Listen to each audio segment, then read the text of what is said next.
নমস্কার বন্ধুরা, আপনাদের সবাইকে স্বাগত আজকের ভিডিওয়ে।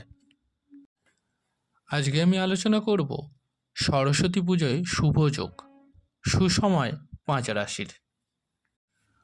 বসন্ত পঞ্চমীতে রেবতীর সঙ্গে অশ্বিনী নক্ষত্রের সংযোগ তৈরি হচ্ছে। এছাড়া শুভ রবিযোগ, শুক্র মঙ্গল বুধের জুতিতে তীগ্রহী যোগ তৈরি হবে।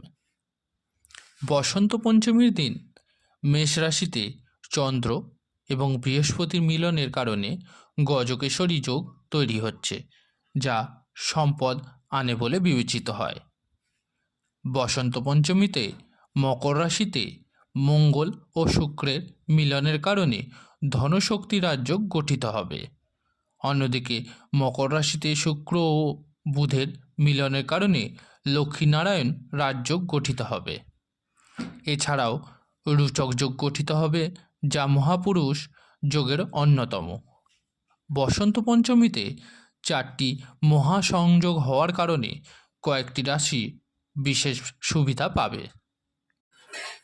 মেষ রাশি। বসন্ত পঞ্চমীর দিনটি মেষ রাশির জাতকদের জন্য অনেক উপহার নিয়ে আসছে। এই দিব্য পঞ্চযোগের প্রভাবে আপনার কর্মজীবন উন্নত হবে। চাকরিতে পদোন্নতির ফলে অর্থ ও পদ দুটোই বৃদ্ধি পাবে। পিতামাতার সমর্থনে বাড়িতে সুখ আনবে।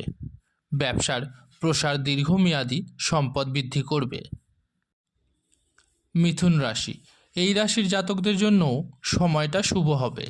এই সময়কালে এই ব্যক্তিরা প্রেমের বিষয়ে সাফল্য পেতে পারেন। আপনি যদি ব্যবসা করার কথা ভাবছেন, তবে এই সময়টি অনুকূল হবে। সামাজিক ক্ষেত্রে প্রভাব বাড়বে।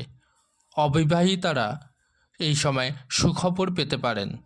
আপনার একজন বন্ধুর সঙ্গে দেখা করতে পারেন, যে আপনার পুরনো স্মৃতিকে তাজা করবে। সিংহ রাশি। সিংহ রাশির জাতকরাও বিশেষ সুবিধা পেতে চলেছেন। ফেব্রুয়ারি মাসটি শান্তিতে কাটবে। আপনি যদি কোনো চাকরির ইন্টারভিউতে অংশগ্রহণ করেন, তবে এতে সাফল্য নিশ্চিত। ঋণ সংক্রান্ত বিষয়ে আপনি দারুণ স্বস্তি পেতে পারেন। বৃশ্চিক রাশি। আপনার কাজ ইতিবাচক ফল দেবে। আয় বৃদ্ধির নতুন সুযোগ আসবে। অফিসে আপনার কাজের প্রশংসা করা হবে। সমাজে সম্মান বাড়বে। দাম্পত্য জীবনে সুখ থাকবে। মীন রাশি। অর্থনৈতিক অবস্থার উন্নতি হবে। চাকরি ও ব্যবসায় অগ্রগতি হবে। প্রেমের সম্পর্কে মধুরতা বাড়বে। পেশাগত সাফল্য পাবেন। ধর্মীয় কাজে আগ্রহ বাড়বে। বন্ধুরা, এই ছিল আজকের ভিডিও। যদি ভিডিওটি ভালো লেগে থাকে অবশ্যই লাইক করুন এবং এই ধরনের আরও ভিডিও পেতে চ্যানেলটিকে সাবস্ক্রাইব করুন। ধন্যবাদ।